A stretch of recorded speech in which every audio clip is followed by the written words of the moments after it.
Hey everyone, 2021 has come to an end, and it was an interesting year to say the least, but it sure was a great return to form for film. After the difficult year for film that was 2020, which was obviously difficult for many other reasons as well, movies started to feel normal again this year. Of course, there were still some films that were delayed, and some movies that were released exclusively on streaming services rather than in theaters, but for the most part we saw a ton more blockbusters and big films being released this year, and just more movies being released in general this year when compared to last year. Here's a small disclaimer, there were a ton of great movies released this year, and unfortunately I was not able to see all of them. In fact, I missed quite a few more movies than I would have liked this year. They will be on screen now. If your favorite film isn't on my list, it might be because I didn't see it yet. If or as I do get to watching these films, I'll update my list in the comment section or on my Letterboxd. There are also a few honorable mentions, movies that I really enjoyed yet didn't love enough to make the list. They will be in order from least closest to making the list to closest to making the list. The first film is The Summit of the Gods, a very underrated animated film that tells a very interesting story with some gorgeous visuals to help. Free Guy, a very fun and enjoyable comedy that made me laugh quite a bit with some solid performances. In the Heights, a great film with really good music by the incredible Lin-Manuel Miranda. It was very fun in the moment, but I'm not sure it has the rewatchability some other films on my list do. Luca, a colorful and fun film with a simple story and a very slice-of-life feel that really feels like classic Pixar, and one that I enjoyed quite a bit. And finally, Encanto, a movie that I really wanted to be on this list, yet it ended up falling just short. The animation is gorgeous, the songs are incredible, and the messages and themes are really good. This is just such a creative, unique, and heartwarming film that feels like Disney back at their best. I know that was already quite a bit, but with that out the way, I can finally get into my top 10 movies of 2021. Pig is a weird but truly fascinating film. The story itself is fairly simple. A man loses his pig and goes on an adventure to find it. It's actually a strange but beautiful and moving movie that touches on themes that I didn't expect it to at all. The best part of this film is probably Nicolas Cage, who gave an honestly great performance and one of the best he's given in a while, and I just really love the interactions he has with the other characters in the film. Just the discussions between the characters are so well written and interesting and kept me entirely captivated. This film has a relatively short runtime, only about 90 minutes, which means it's really fast paced and always gets right to the point. It never feels like it wastes any time, everything feels necessary to the story. And most surprisingly, there are some really emotional beats in here, especially at the end. And yeah, I'm gonna say it, the movie about Nicolas Cage and his pig might have made me cry a bit. It was just such a well-constructed ending and such a well-constructed and interesting film in general. This movie is definitely not for everyone, but it definitely worked for me and belongs on my list. 2021 was a really good year for animation in my opinion, as there were multiple animated movies I really liked, but my favorite has to be The Mitchells vs. the Machines. An incredibly fun, creative, and great looking film, The Mitchells vs. the Machines was a film that could have been cliche and basic, yet it turned out to be one of the most unique and wildly enjoyable movies of the year. Sony Animation is definitely a studio that has had its struggles, but recently with both this and Spider-Verse, it's turned into one of the more fun and interesting studios in the business today. This movie is so distinct from everything else that came out this year. It's colorful, it's fun, and it tells a really interesting story about a family that isn't perfect, but still love each other nonetheless, and have to work together to save the world. It gives us a much more realistic depiction of a family than other animated movies we've gotten in recent times, and I really appreciate that. When I first saw the trailers, the robot apocalypse thing was kind of a weird direction for the story to go in, yet in the actual film I think it worked out really well and was told in a delightful way. The movie has some really good emotion in it, tells a fun story, but I think the biggest reason that I love this movie and it's so high on the list is because it's absolutely hilarious. It's one of the funniest movies intended for kids I have ever seen, and I can't name another animated movie off the top of my head where I laugh this much. Genuinely, it feels like it's joke after joke, but it's still funny every time. Yeah, there are a couple jokes that missed, and a few that already feel a bit dated, but for the most part, this movie is just genuinely hilarious. The Mitchells vs. the Machines is just such a breath of fresh air in today's age of animation, and one that definitely deserves to be on my list. Now, this is a bit of a controversial pick. You're not going to see many top 10 lists with Cruella in it, but Cruella is a movie that just worked for me when I watched it and worked even more when I rewatched it. It's beautifully stylish with a really great dark tone and an excellent soundtrack. After all of the mediocrity and disappointments we've seen from Disney with their remakes or revamps or whatever you want to call it, Cruella is the first movie that is genuinely great. Emma Stone is one of my favorite actresses in the business, and her performance in this film is one of my favorites of hers. Emma Thompson also plays a brilliant role, and I thought this was a fascinating way to turn Cruella from the character we see at the start of the film to the evil villain we eventually see in 101 Dalmatians. Fashion is something that has never been particularly interesting to me, but this film was able to keep me compelled all the way through, even even in those sections. The music sets the tone in a great way, and all the costumes and makeup look really good. For a movie which I had such low expectations for, I'm really happy that this ended up being one of my favorite movies of the year. Coda very easily could have been a bland attempt at making the audience feel something. It could have been a basic try to warm the viewer's heart, and it could have told a simple coming-of-age story that we've seen dozens of times before. It could have fallen into any of those traps, yet it falls into none of them. It tells a truly heartfelt and emotional story that has stuck with me since and has impacted me on an emotional level. It's not the best filmmaking I've seen this year. I mean, the cinematography is nothing more than solid. My biggest issue with the film is probably that the pacing feels a little strange, but everything else just really works. The writing is mostly great. There are a few lines here and there that feel a little bit cliche, but it was mostly inspiring and heartwarming. The performances are all really wonderful. I mean, I really loved Emilia Jones. Eugenio Derbez, who plays the music teacher, is great. Marlee Matlin is brilliant, and Troy Kotsur is amazing. I also liked how the movie cast actually deaf actors for the deaf characters, because they definitely could have just cast an actor and let them pretend to have the disability like some other movies in recent times do. The family dynamic in this movie is really good and feels quite real with the interactions they have, and I thought the comedy was really good as well and was mixed into the film in a really strong way. The movie, right from the start, was trying to be impactful and emotional, and it was exactly that. Lin-Manuel Miranda's directorial debut, Tick, Tick, Boom, is one of the most emotional and exceptional films of the year. I really love Manuel Miranda's direction here. Obviously, he's a very new director, but the way he directs this film makes it feel like something he has tons of experience in.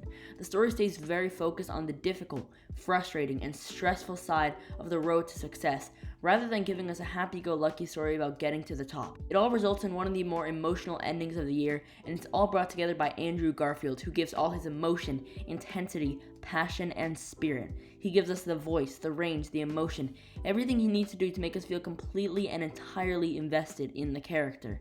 Garfield's performance is spectacular, and without a doubt should get nominated at the Oscars. I wasn't really aware of Jonathan Larson going into the film, but I think this movie is able to tell his story in such a great and interesting way. A lot of people have called this the year of the musical, and I completely agree. We got a ton of great musicals this year, and honestly, this was my favorite. Some of the songs in the film were a bit forgettable, but the ones that stuck really stuck, and I'm still listening to them every once in a while now. The movie has such a great message about not giving up on your dreams and continuing to persevere, and is able to tell a very personal but heartfelt and touching story. After the disaster that was 2016's Suicide Squad, this very well could have followed suit and been just as bad. Yet with excellent direction from the wonderful James Gunn and a mostly new and unique cast of characters, it completely improves on the 2016 film in every single way and is one of the most enjoyable films of the year and one of my favorite comic book films in recent memory. James Gunn has such a fun and distinct style of direction and was really the perfect person to take on this film. He's able to bring all of the madness and craziness from the comics and put it to the screen in an enjoyable and fascinating way. You can tell that Gunn directed this by the excellent soundtrack alone, but also by the humor, the quirky cast of characters, and the excellent action. This is one of the funniest films I have seen all year, and I laughed so many times. Something about the way the jokes are executed and performed is just so funny to me, and even on rewatch the jokes were still hilarious. Margot Robbie is great as ever in the role of Harley Quinn, and the introductions of actors and actresses like Idris Elba as Bloodsport and Daniela Melchior as Ratcatcher 2 are really appreciated and make the cast of characters so much more interesting and fun than the characters in the 2016 film. This movie really doesn't hold back at all. No spoilers, but it does not waste any time with showing us that it is not afraid to kill off its characters, and it doesn't want to waste any time showing us that it is a very bloody and gory movie. But I love how Gunn is able to embrace that and use it to his advantage. There's some fun cinematography in here, great editing, a very good score, surprisingly there's some weirdly good political commentary, and a very distinct style, which all makes this fun and just a true pleasure to watch. This movie just really worked for me at the beginning. It's regressed a little bit for me, as when I watched it was my favorite film of the year, and even though it's fallen a bit, it is still easily in my top 5 of the year. I know this is a movie that a lot of people didn't love because it doesn't take any big risks and is a bit basic, but something about it kept me so fascinated and captivated. Tennis is something that I don't care about and have never cared about. I've played it a few times, but I have no memory of even watching it before, so the fact that this movie is able to keep me so interested and invested is really impressive. Will Smith gives what is easily one of the best performances of his career and plays the character of Richard Williams so perfect. It's pretty much a guarantee that he'll be nominated for Best Actor at the Oscars, but I really hope he wins it because I think his performance is easily the best of the year. I love the way that this film portrays the themes, relationships, and conflicts because it feels perfect and really realistic. I think this is a great way to introduce me and many others to the backstory of the two legendary tennis players Venus and Serena Williams, but more importantly to the backstory of Richard Williams. It's still wild that this movie even happened. Of course, Zack Snyder was supposed to originally direct the film, but because of some personal problems, he had to leave the project. He was replaced by Joss Whedon, who came in and made it completely awful. But this year we got Zack Snyder's version of the film, and it was incredible. Zack Snyder's Justice League is not only significantly better than the first Justice League, but it's almost a completely different movie. This movie is 4 hours long, yet it didn't come off as boring or repetitive at any point. In fact, I could barely look away from the screen. The visuals are stunning, and there's something about that 4:3 formatting that looks so good. I'm not a big fan of the DCEU movies that were released before this. I wasn't a fan of the characters or the stories, and they were all really flawed. But this makes almost all that better. It makes me like every single character more. Every single one. The cinematography is gorgeous. The villains are so much better than the villains in any other DCEU movie, and for a 4-hour film, the pacing is surprisingly great. The action is amazing, and the performances are all incredible. I seriously loved every single one. The score is majestic and epic, which just works so well in the context of the movie. In fact, if I could use any word to describe this movie, it would be that one. Epic. This is the definition of an epic and incredible superhero film, and one that I really think should go down as one of the greatest of all time in that genre. Dune is, in my opinion, the best made movie of the year. That doesn't mean it's my favorite, but from a filmmaking standpoint, I would say that it's the best, at least from what I've seen.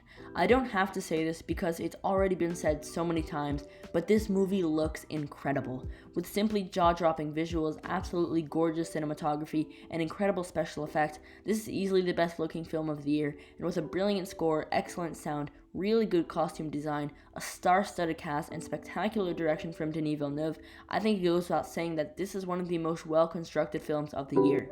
Timothée Chalamet is one of my favorite actors in the business right now, and while this isn't his best performance, it's one that I definitely like quite a bit. This film stars multiple great performances by Zendaya, Oscar Isaac, Jason Momoa, and more, but my favorite performance of the film was Rebecca Ferguson as Lady Jessica, who I thought gave a very authentic and genuine performance. Denis Villeneuve's direction is so good, and he's rapidly becoming one of my favorite directors today. He's able to flesh out every character very well, and the way he builds around the world is brilliant. I know some people had issues with the pacing, but I didn't notice that at all, as I was fully fascinated and captivated the whole time. I haven't yet read the book, though from what I've heard, this is a very good adaptation. Dune was one of the big blockbusters of the year that I was so excited for, and it lived up to my expectations and then some. I can't wait for part 2 to see how the story concludes. What could be number 1 other than Spider-Man No Way Home? I know that there are going to be a lot of people who are upset with me for this one. How can a Marvel movie be number 1?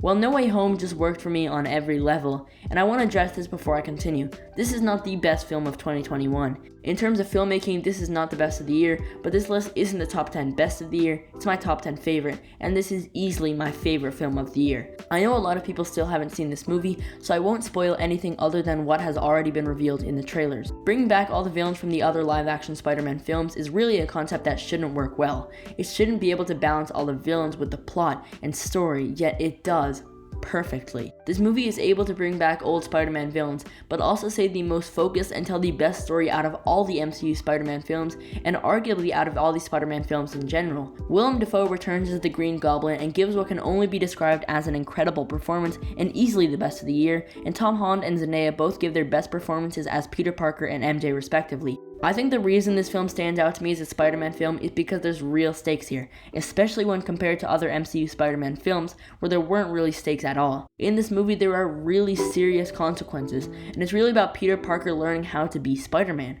This movie is undoubtedly the most emotional Spider-Man film, and one of the most emotional superhero movies in general. I cried or had tears in my eyes 4 or 5 times, which is more than I can say about most films. I really appreciate the dark tone, as it's a great contrast to the lighter tones of the 2 previous MCU Spider-Man films, and with good humor, a solid score, brilliant visuals, some good pacing, and incredible fan service, Spider-Man No Way Home is easily my favorite movie of 2021. So that's my ranking of my 10 favorite films of 2021. Thanks so much for watching. Please leave your top 10 or even just your favorite film in the comment section below, because I'm excited to see what you think. I haven't made videos in a while, but in 2022 I'm trying to get back to it, and I'm ready to try and bring joy to people simply with my thoughts on films. Once again, thank you so much for watching, and I'll see you next week.